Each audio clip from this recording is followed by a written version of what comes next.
가능하면 처가금을 너무 많이 하지는 않는 선에서 빨리 끝내고 가자라고 하는데 200시간? 총리님은 현장에서 다 되고 있는 줄 알았다 이렇게 말씀을 하시더라고요.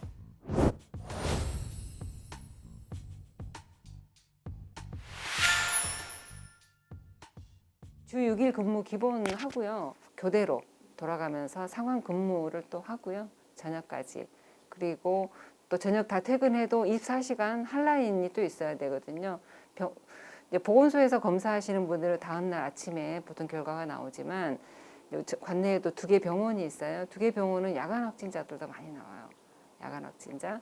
밤 어제도 11시 넘어서 이제 보고가 올라오는데 그분들 결과 나오면 바로 통보를 해줘야 이동을 하지 않고 혹시 건강상의 문제는 없는지 바로 봐야 되기 때문에 기초로 전화 통보하면서 조사는 해야 되거든요.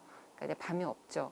근데 우리 문제는 밤에 그렇게 당직으로 전화번을 서도 그 다음날 정상 출근해야 돼. 그러니까 너무 힘들어서 옛날에는 직원들이 어떻게 좀 쉴 수 있나 그랬더니 그렇게는 못해. 그리고 주말에도 근무를 해도 보통은 대체 유무가 있거든요. 주말 풀로 근무하면 보건소는 대체 근무 못 가요. 그냥 안 돼. 그냥 한 명이 2명 이렇게 빠지면 일이 안 돌아가. 도저히 당일에 못 끝내기 때문에 대체 유무는 어렵다. 그리고 그냥 일하고 하루는 쉬게 해줄게. 이렇게. 그래도 최근에는 그래도 일주일에 하루는 쉬면서 하고 있고 이제 어제 검사한 게 오늘 아침에 이제 보통 게 결과가 나와요. 그러면 이제 저는 그랬죠. 야, 그러면 우리 9시에 나와서 하자. 그랬더니 그거 안 된다는 거야. 왜냐하면 직장인들 그리고 학생들 이분들이 출근을 해버리는 경우가 있어요. 물론 원칙은 유증상 검사 하시면 내일은 출근하지 마시고 결과 대기하셔라 해도 그렇게 잘 안 돼요. 다 출근하시고 결과 나오기 전에는 학교도 가고 이러기 때문에 8시 전에 가능하면 확진 딱 나오면 바로 전화해서 일단은 그 이동을 중지시켜야 되는 게 급선무기 때문에 일찍 나옵니다. 일찍 나와서 당번 정해서 전화 다 돌리고 묶어놓고 그 다음에 이제 기차고 주사 들어가니까 우리 보건소는 그래서 이제 가능하면 나는 이제 처가금을 너무 많이 하지는 않는 선에서 빨리 끝내고 가자라고 하는데 많을 때는 200시간, 월 200시간 이렇게까지 근무를 하기도 하죠. 왜냐하면 새벽에 나오고 맨날 11시, 12시에 가고 주말에도 풀로 나오고 이렇게 되면 일하는 시간이 정상 근무 시간만큼 일을 하고 있는 그런 상황.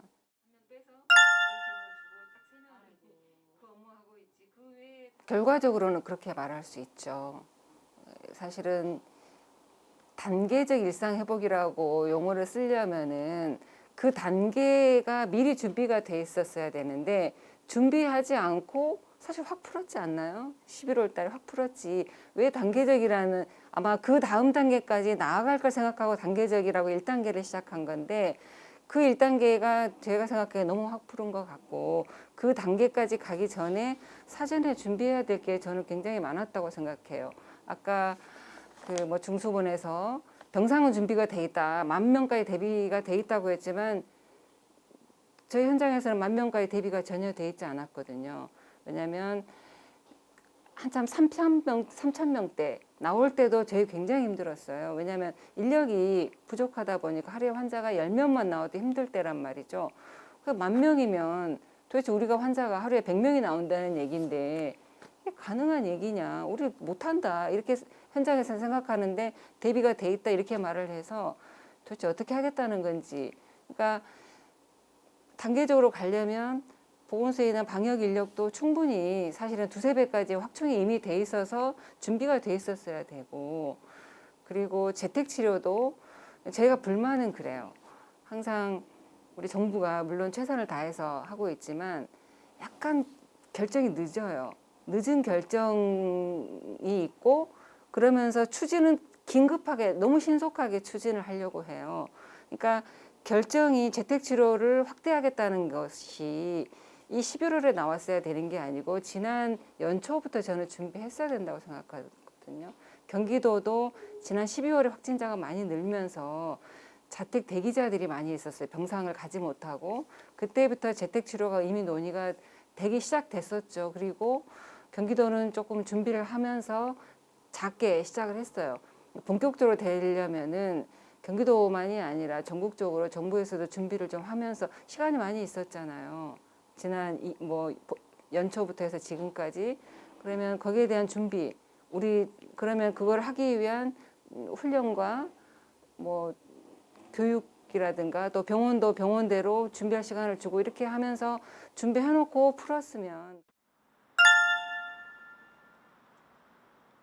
역학조사나 재택치료나 이거 다 모든 게 사실은 노동집약적이에요. 뭐 시스템이 저절로 뭐 자동화해서 되는 게 아니고 다 사람이 전화하고 사람이 조사하고 또 사람이 전화해서 증상 관리 모니터링을 해야 되는 거기 때문에 이거 다 사람이 해야 되는 거거든요. 아무리 효율성을 따진다고 해도 사람 없이는 가기가 어렵기 때문에 인력만 충분히 지원이 된다면 조금 저희도 숨 돌리면서 일할 수 있겠죠. 저희도 사실은 12월에 갑자기 늘면서 인력 충원이 지난주 금요일 날 됐습니다. 늦은 거죠. 원래는 이런 분위기가 되고 위드 코로나 가고 늘어날 걸 알았으면 최소한 11월에 받았어야 되거든요. 인력을. 그러면 인력에 대해서 트레이닝해서 지금 좀 훈련이 돼서 많이 나와도 감당이 될 수 있어야 되는데 정부에서도 물론 중수본에서는 뭐 방역 인력이 필요하다, 행정 인력을 지원해라라고 했지만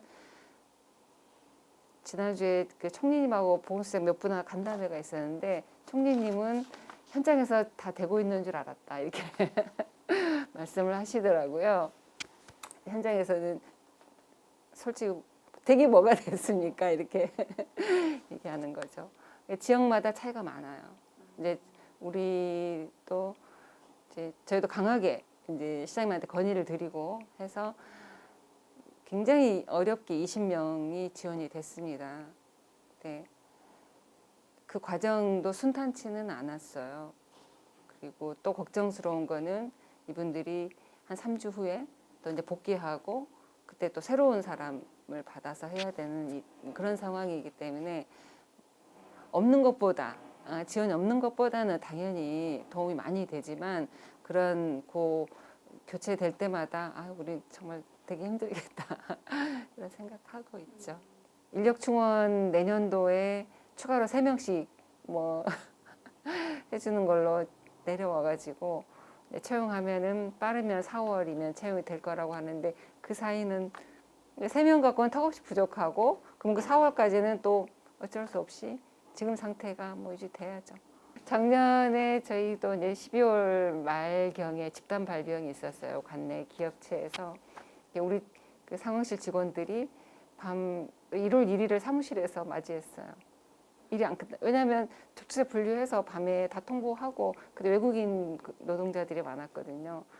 밤에 해놓고 가야 그 다음날 또 일이 왜냐하면 그 다음날 아침에 출근하면 또 그 날에 환자가 쌓여 있기 때문에 마무리를 해놓고 가야 되거든요. 못 가고 1월 1일을 사무실에서 맞았던 기억이 갑자기 나네요.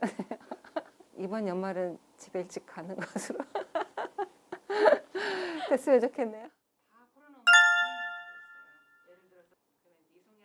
역학조사 효율화라고 해서 이제 확진자가 생기면 그전에는 그 사람이 접촉한 모든 사람에 대해서 이제 접촉 수준에 따라 분류를 다 했다면 지금은 그렇게 할 여력이 없어요. 인터뷰 자체가 불가능하고 너무 많이 나오기 때문에 그래서 지금은 이제 1순위, 2순위, 3순위로 분류를 하게 됩니다. 접촉자. 일단 가장 고위험 순위, 뭐 학교나 집단생활, 또 의료기관 종사자인지 요양시설 이런 데에서 나온 것인지 보고 그리고 또 여력이 있으면 그 외에 다른 동선에서 뭐 함께 식사를 하는 사람이나 뭐 식당이나 이런 데 이제 보는 수준이거든요. 근데 과거에는 그 전에 아마 뉴스도 보셨겠지만 식당 카페에서도 굉장히 많이 나오잖아요. 근데 거기까지는 사실은 손길이 못 가는 경우들도 다수 있습니다. 그러면 사실 이제 숨겨진 확진자 감염자들이 있을 수 있고 그렇기 때문에 지금 제가 이제 조사를 해보면 지난주에도 한 40% 가까이는 감염을 모르는. 지금은 일단 가족이 굉장히 많이 나와요. 델타로 가족 간에는 거의 상수다. 가족에 한 명이 걸리면 거의 대부분 온 가족이 걸리는 정도로 감염력이 센 것 같기 때문에 그렇게 해서 가족들이 일단 많이 나오고 또 회사나 지인들 같이 식사한 아주 이제 그런 지인 그리고는 감염은 불명 사례가 한 38에서 40%. 그렇게 되면 뭐 500명 나왔을 때 40%면은 한 200명 정도는 그냥 모르는 상태에서 나오고 그분들이 다니면서 또 그러니까 지금은 그래서 최근에는 감염원 찾는 거는 저희도 사실은 거기까지는 못합니다. 할 여력이 없어요. 왜냐하면 일단은 이 확진자로 인해서 추가로 많이 확산될 부분들을 잡는 게 우선이지 그 위로 올라가서 어디서부터 시작됐는지를 찾는다는 거는 어렵죠. 이제 아주 가족이나 지인에서 나온 게 아니라면 그렇게 하기에는 지금은 그럴 여력이 사실 없어요. 어떻게 갈 것이냐를 정부에서도 방향을 좀 잡아야 될 필요는 있어요. 아직도 어떻게 가고자 하는지 잘 모르겠어요. 스웨덴 사례 이렇게 갈 수 있겠죠. 그러기에는 너무 많은 사망자가 나올 수 있고 또 일시적으로는 이제 병상에 문제들이 생기겠죠. 그걸 한 단계를 뛰어넘고 그렇게 가는 경우들이 있는데 그렇게 갈 것이냐 아니면은 우리가 과거 불과 몇 달 전에 K 방역의 장점이라고 주장했던 것처럼 확진자를 확 줄이고 줄인 상태를 계속 유지할 것이냐 어느 방향으로 갈 것이냐에 따라 만약에 줄이는 방향 그리고 희생자를 줄이고 사회를 묶고 하는 방향으로 가겠다고 하면 역학조사 인력을 대폭 늘려줘야죠. 그러나 아직은 제가 보기에는 어디로 갈지 방향 설정이 안 돼 있는 것 같습니다. 그래서 이리도 저리도 못 가고 있어서 다 힘든 것 같아요. 자택 대기자들이 있거든요. 병상 대기자. 그쪽이 오히려 이제 좀 걱정이죠. 이게 재택 치료는 그래도 의료진이 계속 1, 2회 추산 모니터링하고 의사 상담이 가능하도록 되어 있는 구조가 들어가 있기 때문에 그러면 이제 중증화되면 바로바로 판단해서 그쪽으로 진료, 외래 진료나 단기 입원해서 치료가 되도록 이제 시스템에 되어 있고 이제 그럼에도 불구하고 이제 병상이 부족한 걸 대비해서 오늘도 이제 저희도 기사에서 봤습니다만 단기 외래 치료 센터도 확보하겠다. 그러면 확보가 되면 좀 낫겠죠. 그보다는 이제 입원 요인이 있는 분들은 병상을 가셔야 되는데 병상이 바로 안 나서 재택치료도 아니면서 병상으로도 못 가셔서 집에 계시는 병상을 기다리시는 분들이 오히려 위험할 수 있다고 저는 생각하고 있어요. 왜냐하면 입원 요인이 있어서 못 갔는데 이 사각지대가 생기는 거잖아요. 지금 정부 방침은 그분들도 재택치료 의료기관에서 단기로라도 모니터링을 하도록 하겠다는 게 방침인데 현장에서는 그렇게 원활하게 되진 않아요. 왜냐하면 병원도 재택치료 관리하는 의료기관도 환자에 대한 책임이 따르는 부분이 있기 때문에 입원 요인이 없기 때문에 재택치료로 하고 그분들을 관리하는 거는 어려움 없이 진행이 되지만 환자가 입원 요인이 있는 문제가 있는 환자를 집에 있는 사람을 여기도 똑같이 모니터링을 해라. 재택치료에서 제외가 됐는데 모니터링 해라라고 했을 때 병원에서는 부담이 갈 수밖에 없죠. 근데 이제 어쨌든 그 사이에라도 병상 가기 전이라도 병원 모니터링을 해라라고 돼 있는데 아마 각 지역에서 원활하게 되고 있지는 않는 것 같아요. 각 병원들이 이제 부담스러워하는 부분이 있고 저희도 어쩔 수 없이 그분들은 일단은 물론 병원에서 해주는 경우도 있을 수 있는데 안 되는 경우는 저희 보건소에서 저희 직원들이 모니터링 하고 있습니다. 보건소에도 이제 의사 간호사가 있기 때문에 이제 간호사 4명을 배치해가지고 매일 하루에 2번 전화하고 그래서 문제가 있는 경우는 이제 보건소 의사가 비대면 진료하고 필요하다면 이제 뭐 대면 진료 선생님들하고 이제 얘기를 했거든요. 어떻게 하면 좋겠냐. 그랬더니 확진자가 자꾸 이동하는 건 어려우니 필요하다면 뭐 집에 가서 뭐 대면 진료를 해보거나 할 수도 있겠다. 이 정도로 현재는 준비를 하고 있어요.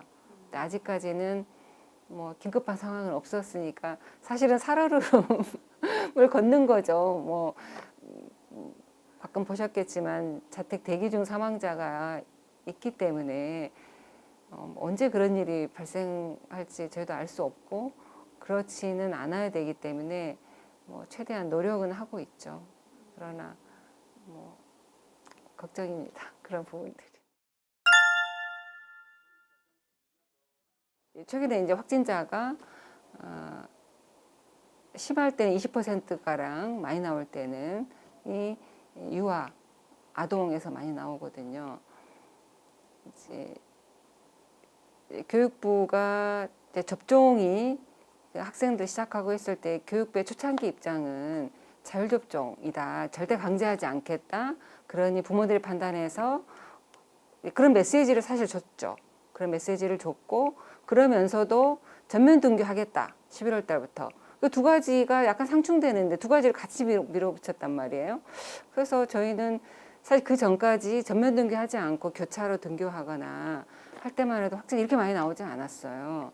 근데 이제 최근에 델타 때문에 확진자가 전반적으로 늘어난 부분도 있지만 접종을 하지 않은 그 연령대가 늘어날 수밖에 없는 거는 불보듯 뻔한데 접종에 대해서도 미온적이면서 전면 등교를 하고 그럴 수밖에 없었던 거는 저는 충분히 예측 가능했다고 생각하는데 왜 그런 방향으로 결정을 했는지 사실은 좀 의문이 들고 그리고 이제 왜 아이들이 많이 나오면 이제 보건소가 힘드냐면 특히 이제 보건소 입장에서는 접촉자가 많이 나옵니다. 어른 성인들보다 오히려 아이들은 집단 생활을 하기 때문에 지금 이제 그 회사나 이런 데는 다 거의 성인들은 이미 접종을 했기 때문에 자가격리자 많이 나오지 않아요. 요즘 또 부스터샷까지 진행을 한 상태이기 때문에 설령 접촉자가 있어도 수동감시해서 격리자가 많이 나오지 않거든요. 그러나 지금 18세 이하 접종률이 낮은 그 그룹에서는 확진자가 한 명이 나오면 일단은 학생의 경우는 그 반 아이들은 다 미접종자이기 때문에 일단 격리가 들어가게 되는 문제가 있어서 그리고 통합 수업도 막 있고 이렇더라고요. 자기 반 수업만 있는 게 아니에요. 또 그룹 활동을 해요. 그러면 한 학생 때문에 한 50명이 격리가 돼야 되는 그리고 또 초등학교 저학년 경우에는 부모까지 공동 격리가 돼야 되는 이게 굉장히 사실은 사회적 비용이 많이 드는 거죠. 그런 것들이 좀 문제가 되지 않나 제가 보기에는 접종도 안 했으면서 전면등을 서둘렀던 이유는 물론 또 학생들의 학습권 얘기가 나왔기 때문에 그러면 두 가지를 좀 같이 갈 수 있었어야 되는데 그게 안 돼서 너무 많이 나오고 격리자가 많이 나오고 그로 인해서 결국은 또 학습권을 박탈당하는 상황이 오잖아요.